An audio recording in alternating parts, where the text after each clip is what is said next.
शंखनाद न्यूज शंखनाद विशेष मुलाखत मध्ये मी नेहा आपले खूप खूप स्वागत करते। आपल्या सर्वांना माहिती आहे की शंखनाद विशेष नवनवीन लोकांशी आपण चर्चा करत असतो, नवनवीन विषय त्यांच्याशी जाणून घेत असतो। असाच एक नवीन विषय घेऊन पुन्हा आलो आहे आणि खरंच विषयांमध्ये तुम्हाला पण चर्चा करायला आम्हाला तर मजा येणारच आहे, पण तुम्हाला हे ऐकायला खरंच एक इन्फॉर्मेशन मिळणार आहे असं मला तरी वाटत आहे। आज आपल्यासोबत उपस्थित आहे अमित विभूतीजी।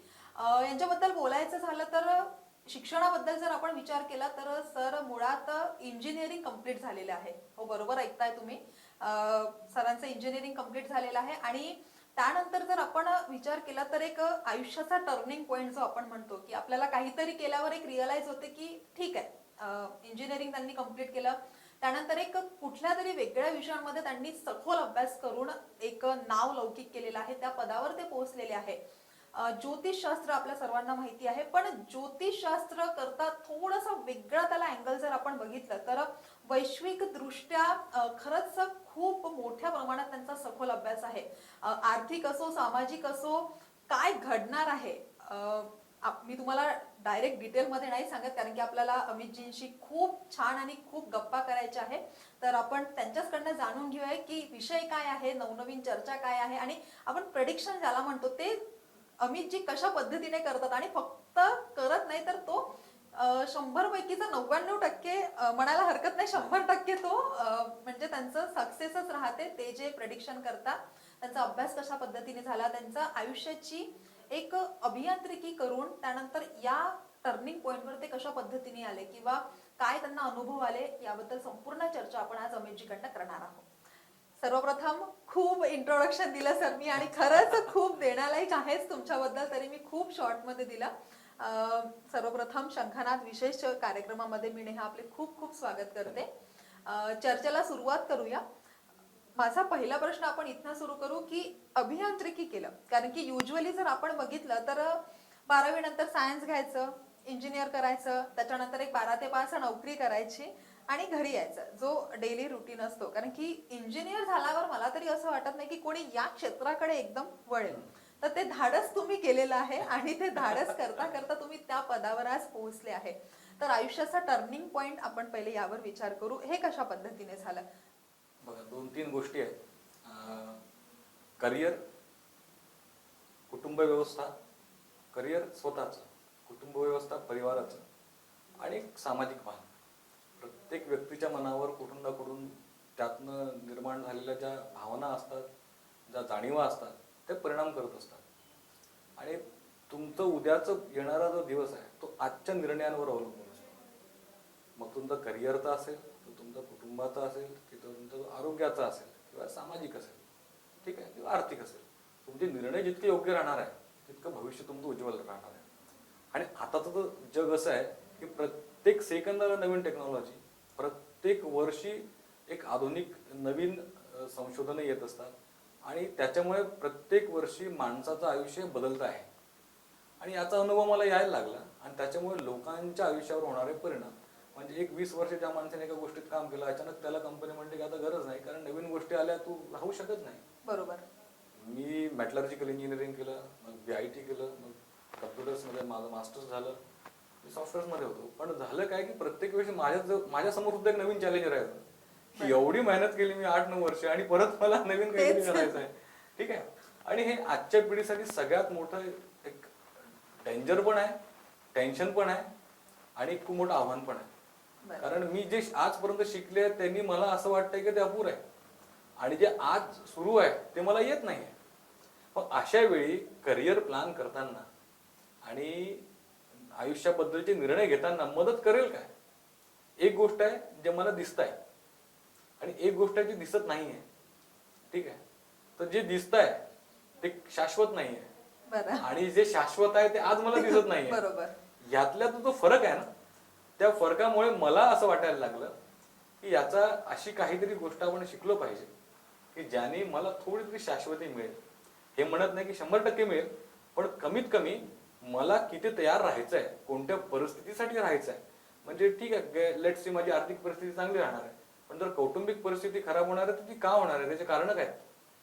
समजा ते मला माहित नाही आणि अचानक एखादी घटना घडली तर माझ्या आयुष्यावर परिणाम होणार आहे, मला कधी नोकरी सोडून घरी बसावं लागणार आहे कारण मी आज एकुलता एक मुलगा आहे किंवा दोनच मुलं आहे. मग अशा सगळ्या परिस्थितीमध्ये मला हे जर सिक्युअर करायचं असेल, सुरक्षित ठेवायचं असेल माझं भविष्य आणि माझं कुटुंब, तर मला काही तर पाहिजे. बरोबर. तर उद्या काय होणार आहे या भीतीने आज बरेच मुलं एन्झायटीचं मेडिसिन घेत आहेत. खरी गोष्ट ठीक आहे, डिप्रेशन मध्ये आहेत, इनसिक्युरिटी मध्ये जगत आहेत. कारण आज इंजिनिअरिंग शिकलेले मुलं आहेत, त्यांना इंजिनिअरिंग मध्ये जॉब मिळत नाही, ते मार्केटिंग मध्ये चालले. ठीक आहे, एक HR केलेला माणूस आहे, त्याला नंतर लक्षात येतं की HR केल्याच्या नंतर याचा स्कोप कमी आहे, मी मार्केटिंगला जाते किंवा ऑपरेशन्सला चालले. म्हणजे निश्चितता कशातच नाही आहे. तर माझ्या पण आयुष्यात काही घटना घडल्या ज्या कोणीतरी सांगितल्या, त्याच्याकडे मी दुर्लक्ष केलं आणि मग मला वाटायला लागलं की जी किंमत मी मोजली आहे ती आता दुसऱ्यांनी मोजायला नको. कुठेतरी आजच्या युथ मध्ये सगळं भांबाळ जो आपण म्हणतो तो कारभार झालेला आहे. कारण की एक 15 वर्षाचा मुलाला जर खरंच डिप्रेशन येत असेल तर निंदनीय गोष्ट आहे हे. म्हणजे ज्या वयात खेळण्याचं वय असतं त्या वेळात ते सुसाईड सुद्धा करतात. तर खरंच हे म्हणजे विचार करण्याची गोष्ट आहे. बरं, याच्यावर जर एक साधा माझा विषयच आहे की मेदनी हा माझा विषय आहे भविष्यातला, आणि त्याच्यात मी स्पष्ट लिहून भाकीत टाकतो. भीती असते खोटं झालं तर काय होणार, बरं, पण जर तुम्ही घाबरायला लागले तर तुम्ही सत्य पण बोलू शकणार नाही. बरोबर, ज्याने कित्येक लोकांना फायदा होऊ शकतो आणि होतो. आता साधी गोष्ट की ब्ल्यू व्हेल गेम आला, हो, त्यांनी कित्येक मुलांचे प्राण घेतले. गेम निघाला गलतीकडे आणि प्राण गेले भारतीय मुलांचे. आता ही बघायला छोटी गोष्ट आहे, पण जेव्हा ग्लोबलायझेशन होत आहे प्रत्येक गोष्टीचं आणि आपण जर त्याचा एक पार्ट आहोत, तर समजा युक्रेनमध्ये युद्ध होत आहे, ते रेट भारतामध्ये वाढतात. म्हणजे समन्वय काय दोघांचा हेच कळत नाही. ठीक आहे, समजा नीरव मोदी स्कॅन्डल करतायत, भारतामध्ये स्कॅन्डल होणार आहे माहिती आहे तुम्हाला. बरोबर. तर काही बँकांवर बंधनं येत आहेत, तुमच्या फायनान्शियल मुवमेंटवर बंधनं येत आहेत. म्हणजे ती कॉर्पोरेट लॉबी जी फायनान्शियली गुंतलेली एका सिस्टम मध्ये, तर त्या सिस्टम मध्ये प्रॉब्लेम आला तर त्यांचे पैसे अडकणार आहे, त्याच्या कंपन्यांना प्रॉब्लेम होणार आहे. बरोबर. आता आर्थिक मंदी येते, आर्थिक मंदीमध्ये ज्याला खूप पगार आहे त्याला पण भीती आहे, ज्याचं अजून करिअर सुरू व्हायचं आहे त्याला पण भीती आहे, आणि ज्याचं करिअर नुसतं सुरू झालेलं आहे त्याचं पुढे काय, हा एक मेजर प्रश्न आहे. बरोबर. ठीक आहे, म्हणून माझा हा जो सगळा प्रवास सुरू झाला, या प्रवासामागचं सगळ्यात मोठं कारण हे की मी हे समजत नाही की हा माझा अभ्यास आहे. मी हे समजतो की परमेश्वराने मला दिलेला तो देणगी आहे. आणि हे जे सामाजिक संस्कार माझ्यावर झाले, मला जे चांगले लोक मिळाले, त्यातनं ती जाणीव झाली की ह्यांच्यासाठी मला काय करता येईल, त्या भावनेतनं निर्माण केलेले क्षेत्र आहे. ठीक आहे, तर आज मी जेव्हा माझा वॉर्निंग अँड अलर्ट्स नावाचा ग्रुप आहे, ज्याच्या मी 1-2 वर्ष अगोदर फोरकास्ट टाकत होतो की पुढच्या वर्षी किंवा येणाऱ्या 2 वर्षात काय काय घडणार आहे, महिन्या सगळं टाकतो ना. ठीक आहे, की अमेरिकेत काय घडणार आहे, भारतात काय घडणार आहे, किंवा विश्वयुद्धाबद्दल काय घडणार आहे, किंवा भूकंपांबद्दल काय होणार आहे, किंवा रिसेशन कधी येणार आहे, किंवा सत्तांतर कधी होणार आहे. ठीक आहे, आणि हे झालेले आहेत. तर हे सगळं ह्याचा परिणाम कुठेतरी युथची आहे. म्हणजे जे युथ राजकारणात येऊ पाहतात आहे, ते कोणत्या तरी पक्षात जातात किंवा काहीतरी करतात, मग त्यांना निर्णय घेण्यास सोपं कधी होणार आहे, जेव्हा त्यांना हे लक्षात येणार आहे की सत्तांतर होणार आहे, तुम्ही कुठे असलं पाहिजे, त्यांना मदत होणार आहे. बरोबर. जे आर्थिक गुंतवणुकी करणार आहे त्यांना माहिती आहे की यांनी टाकले फोरकास्ट. ठीक आहे, की बाबा या वर्षी 2022च्या जुलैपासून आर्थिक घडामोडी या निगेटिव्ह होणार आहे, इकॉनॉमिक रिसेशन येणार आहे, फायनान्शियल रिसेशन होणार आहे आणि आर्टिफिशियल फायनान्शियल वॉर येणार आहे. हे मागच्याच डिसेंबर आणि ऑक्टोबर महिन्यात आपण टाकलंय.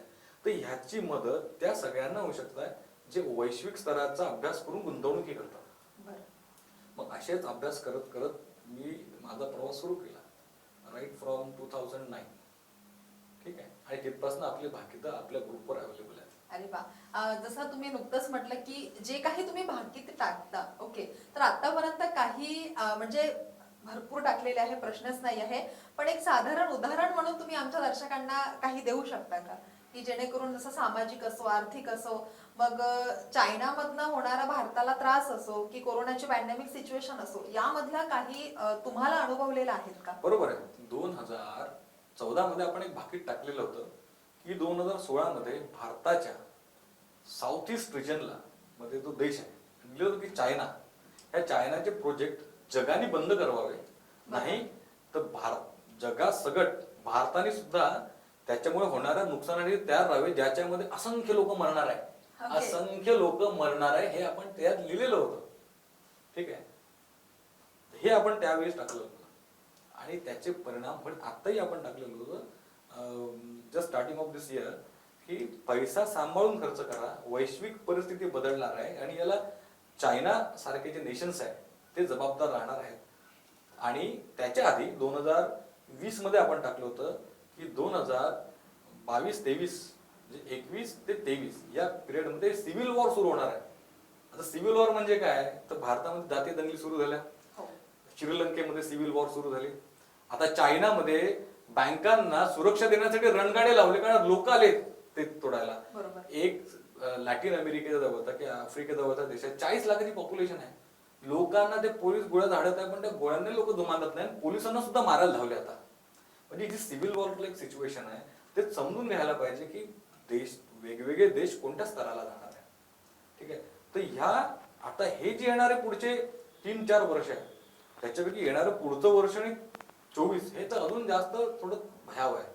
ठीक आहे, ते भयावह आहे म्हणजे दोन्ही गोष्टीने आहे.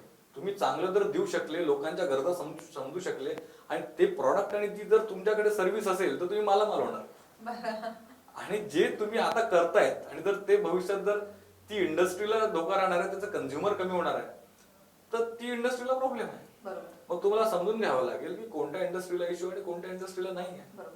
जसं आता युक्रेन मध्ये टाईल्सची रेत माती यायची ते बंद झाली, सूर्यफूल तेलाचं प्रोडक्शन तिकडनं भरपूर व्हायचं ते यायचं, गहू भरपूर प्रमाणात आयात व्हायचं तिकडनं. आज गहूचा थोडं रोम आणि त्या देशांमध्ये गव्हाचा तुटवडा निर्माण झाला. पण जर हे त्यांना लक्षात राहिलं असतं तर एक ऍग्रिकल्चरची जी गॅप असते ती भरली असती. पण हे माहित नव्हतं. मग ऍग्रिकल्चर इंडस्ट्रीवर होणारा परिणाम, ठीक आहे, त्याच्यानंतर हेवी मेटल जी इंडस्ट्री आहे त्याच्यावर होणारा परिणाम, बँकिंग सेक्टरवर होणारा परिणाम. आता हे जर रिसेशन होत राहिलं तर कंपन्या डुबणार आहे, कर्ज वाढणार आहे. मोठ्या वर्ल्ड बँक सारख्या याच्यावर उद्या जर परिणाम होणार आहे तर ती जी कर्ज ज्या त्या देशांना देते ती परत मागणारच आहे, तुम्हाला त्यांना रिटर्न करायचेच आहे. आज अमेरिकेसारख्या याच्यात इतक्या वर्षानंतर त्यांचे रेपो रेट वाढले, याचा अर्थ आपण समजून घेऊ शकतो की ओव्हरऑल इंडस्ट्री आणि या रिसेशनचा तिकडल्या एम्प्लॉईवर भारतात अमेरिका आणि इतर देशांमध्ये नोकरी करणाऱ्या जाणाऱ्या उद्योगावर परिणाम होऊ शकतो. तर हा थोडा कोणताही निर्णय घेताना, ठीक आहे, थोडं शांत राहून स्थैर्य ठेवून तो विचार घेतला पाहिजे. त्याची ग्रॅव्हिटी किती वाढत आहे, कारण ती ग्रॅव्हिटी वाढत जाणार आहे आता या सगळ्या परिस्थितीची. म्हणून निर्णय घेताना थोडासा पत्रिकेचा अभ्यास करून मगच निर्णय घेतला पाहिजे. असं म्हणत नाही की आपल्या कर्मांवर विश्वास नको, पण जगाची जी बदलती स्थिती आहे ती जर तुम्ही किती गुणवत्ता चांगली असेल पण जर मार्केटमध्ये डिमांड नसेल तर तुम्ही खाली घरीच बसणार आहे. बरोबर. तर थोडासा अभ्यास केला पाहिजे आणि तो अभ्यास ते करण्यामध्ये मदत व्हायला पाहिजे. म्हणून मी माझे जे ज्योतिषाच्या माध्यमातून त्यातनं जे काही आज माझं जे संशोधन आहे त्या माध्यमातून मला जी मदत करता येत आहे तर ती मदत मी माझ्या ज्योतिष आणि भविष्यशास्त्राच्या माध्यमातून करतो. जे काही तुम्ही कन्सेप्ट सांगितले, ज्योतिषशास्त्र असो, भविष्यशास्त्र असो की सामाजिक आर्थिक दृष्टिकोन असो, भरपूरदा असं होतं की ज्या समाजात आपण वावरत आहे खरंच जेवढे सकारात्मक लोक तेवढ्याच मोठ्या प्रमाणात नकारात्मक लोक आपल्याला फेस करायला मिळतात. तुमचा जो विषय आहे खरंच वेगळा आहे, तुम्ही जे भाकीत टाकता ते पण खरंच एक जगा वेगळं आहे. देवाने दिलेली तुम्हाला एक देणगी आहे, एक म्हणजे आपण म्हणू शकतो की खरंच गॉड गिफ्टेड आहे ते. तर कुठेतरी लोकांचा यामध्ये तुम्हाला नकारात्मक दृष्टिकोन पाहायला मिळाला आहे का, की आपण म्हटलं जातं की अरे काय हे भाकीत किंवा काय हे कसं हे पॉसिबल, तुम्ही का देव आहात का, हा मात्र प्रश्न मला तरी असं वाटते की तुम्हाला समोर आला असेल. बघा, नशिबाने मी खरं सांगू का, मला अशी लोकच मिळाली नाही. अरे खूपच चांगलं. कारण मी लोकांना एकच म्हणत गेलोय बरं की अनुभव घेतल्यावर ठरवा. बरं, ठीक आहे. जर माझा समजा मी नेहमी लिहितो तिथे की मला लोक म्हणतात तुमची टॅगलाईन आहे, may be I am wrong but it's my calculation. Okay, म्हणजे स्वतःला कुठेतरी आपण नाही, मी हे सांगतोय की माणसाला मर्यादा आहे. बरोबर, मला पण मर्यादा आहे. मी कधी 100% असं सिना टोके नाही बोला की नाही मी 100%च खरा राहू शकतो. हे ज्ञान आहे, ज्ञान अगाध आहे. तुम्ही प्रत्येक गोष्ट मिळवू शकत नाही पण ते मिळवण्याचा प्रयत्न करू शकतो. आणि हा जो प्रयत्न आहे हे प्रयत्न करत असताना लोकांना ते तुम्ही तितका स्पेस द्या, तितकी जागा द्या की ते ठरवू शकतील. तुम्ही नका म्हणू की नाही तुम्ही मीच बरोबर आहे, लेट देम डिसाइड. आणि मी नेहमी आतापर्यंत हेच करत गेलो आहे की तुम्ही ठरवा मी योग्य आहे की नाही. बरोबर. त्याच्यामुळे झालं काय की जर मी ते लोकांना दिलं ठरवायला तर ते लोकच ठरवत गेले आहेत. ठीक आहे. त्याच्यामुळे मला असं कधी मला वाईट अनुभव नाही आला. पण एक नेहमी चर्चेचा विषय राहिलेला आहे की काय ज्योतिष हे 100% आयुष्यावर परिणाम करतं का. बरोबर. तर मी एकच उत्तर सांगेल, समाज व्यवस्था ही 2-3 गोष्टींना घडत असते. एक तुमचं परिवार काय आहे, 2 तुम्ही कोणत्या लोकांमध्ये वावरताय, तिसरी गोष्ट तुमचा स्वभाव आणि तुमच्या सवयी काय आहेत. ठीक आहे. ह्या 3च महत्वाच्या गोष्टी आहेत. माझं फॅमिली चांगली आहे पण माझा स्वभाव आणि सवयी खराब असेल तर समाज मला स्वतःमध्ये घेणार नाही. ठीक आहे. माझी फॅमिली ठीक नाहीये पण माझा स्वभाव आणि सवयी चांगल्या आहेत तर कदाचित मला समाज आणि माझे इतर लोक ऍक्सेप्ट करतील. ठीक आहे. आता माझी फॅमिली चांगली आहे, माझा स्वभाव आणि सवय चांगली आहे, पण जर जग चांगलं नसेल, पण जगात असं नाही की सगळेच माझ्या विरोधात असेल, कोणीतरी असेल की त्याला माझा स्वभाव आणि सवयी आवडतील. तर हा समाज जो असतो ना, हा माणसाचा स्वभाव आणि सवयी याला रेकॉग्नाइज करून त्याला ती जागा देत असतो. त्याच्यामुळे ज्योतिष आणि ज्योतिषामधला असणारा जो कोर इसेन्स आहे हा तुमचा बुद्धी, मन आणि आत्मा या 3 लेवलवर काम करत असतो. तुमचा स्वभाव, तुमच्या सवयी आणि तुमचं चरित्र. ज्योतिषाचा अभ्यास करून करायचं काय आपल्याला, ते त्या व्यक्तीच्या 3 गोष्टी ठरवायच्या. त्यातनं लक्षात येतं की तो कोणत्या समाजात वावरतो, कोणत्या कुटुंबात वावरतो आणि त्याच्यावर संस्कार काय झाले. 3 गोष्टी सर्वात महत्त्वाच्या मानल्या जातात. येस. म्हणजे तुम्ही एक नेता निवडताना त्याचा फक्त स्वभाव सवयी बघत नाही, त्याचं कॅरेक्टर बघता. म्हणजे मोदींविषयी बोलताना आपण काय बोलतो की ह्या व्यक्तीने स्वतः आयुष्यात काही जमवलं नाही, जे काही केलं ते देशासाठी केलंय. ते का बरं? कारण एकही वाईट सवय नाही, स्वभावामध्ये दोष नाही आणि कदाचित लहानपणात किंवा त्यांनी जे काही अनुभवायला असेल, त्यांना जे स्वतः दिसलं असेल त्यातनं ते कसे बाहेर निघू शकतात आणि स्वतःला 100% कसं तयार करू शकतात यावर त्यांनी प्रयत्न केला. हे त्यांच्या आताच्या कारकिर्दीतनं ते दिसून येत आहे. कारण त्यांना समाज आणि देश, स्वतःचा देश ह्याच्या पलीकडे काही दिसत नाही. म्हणजे अमेरिकाने काही नाही, तिथे जाऊन सुद्धा अमेरिकेला नाव ठेवून देतात. ठीक आहे. नाव ठेवतात असं म्हणत नाही, पण स्वतःच्या देशापेक्षा श्रेष्ठ काहीच नाही, स्वतःच्या आईपेक्षा श्रेष्ठ काहीच नाही. असे संस्कार आणि असे विचार हे त्यांच्या वागण्यातनं दिसतात. म्हणून झालंच ना, मग राजकारण म्हटलं तर चुका होत नाही असं होत नाही.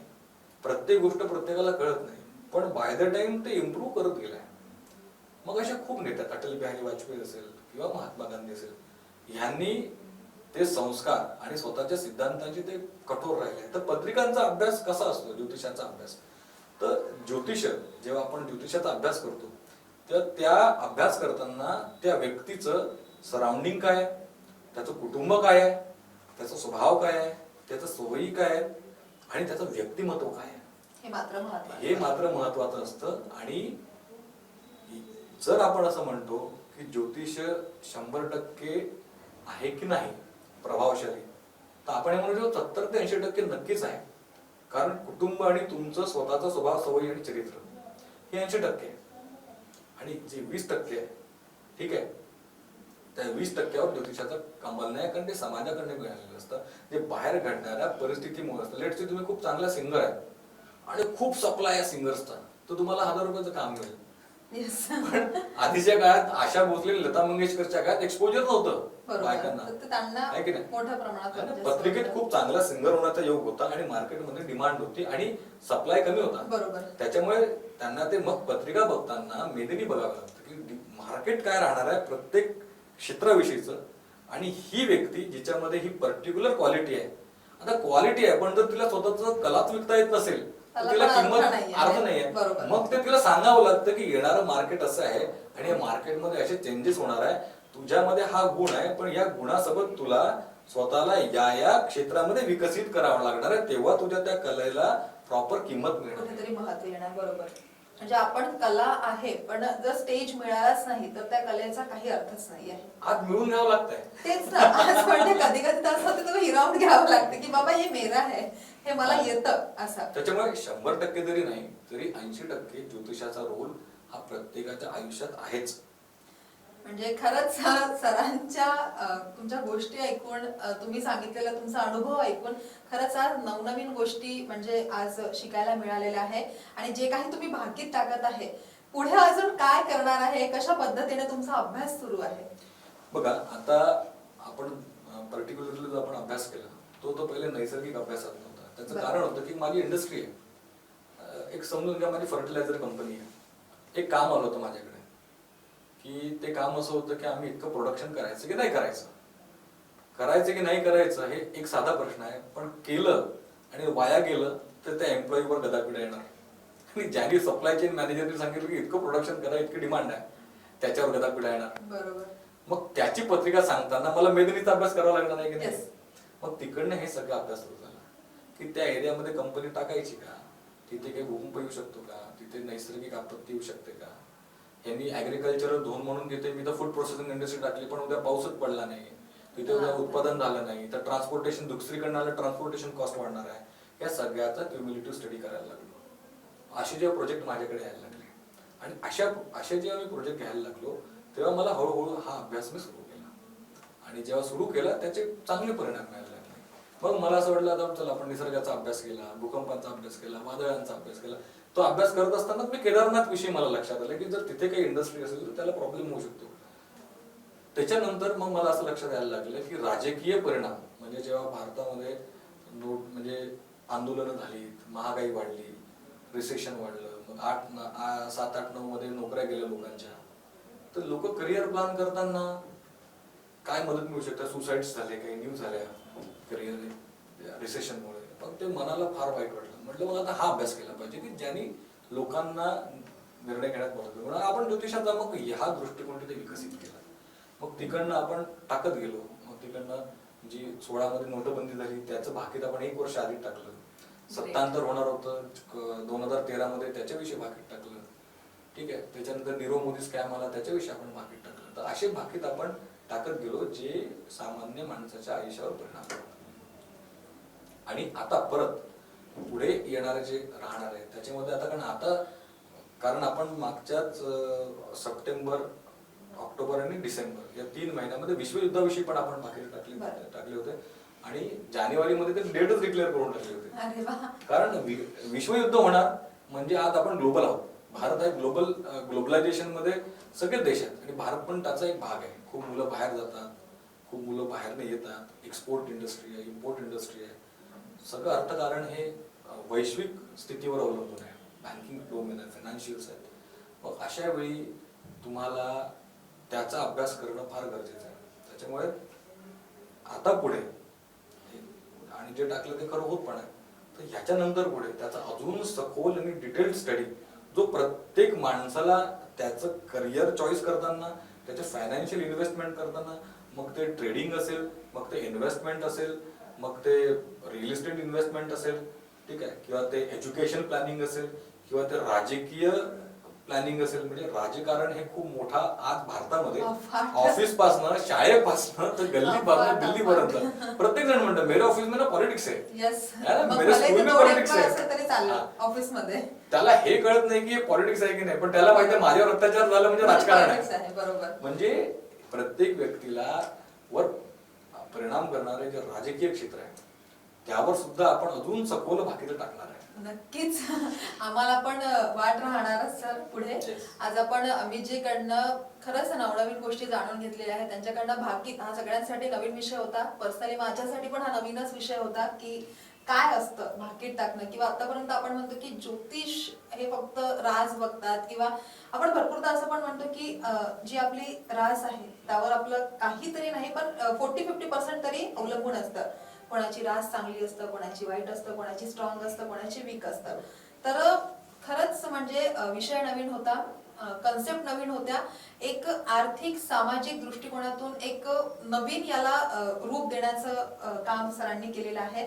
आणि पुढे पण सर कशा प्रकारे आणि कोणत्या विषयावर भाकीत टाकतात हा मात्र सगळ्यांना एक आवर्जून म्हणजे वाट राहणारच आहे. हो, कुतूहलाचा विषय आहे. आणि खरंच मला पण आणि आमच्या शंखनाच्या संपूर्ण दर्शकांना पण तुमची पुन्हा वाट राहणारच की अमितजी अजून काय नवीन सांगतं, अजून काय नवीन भाकीत टाकतं. आणि खरंच आज चर्चा करून खूप छान वाटलं, खूप नवीन विषय ऐकायला मिळाले, छान गप्पा झाल्या आपल्या. आणि आज फक्त आपण इथेच थांबू, काही काल मर्यादा असल्यामुळे. पण कुठे जाऊ नका, बघत राहा शंखनाद न्यूज.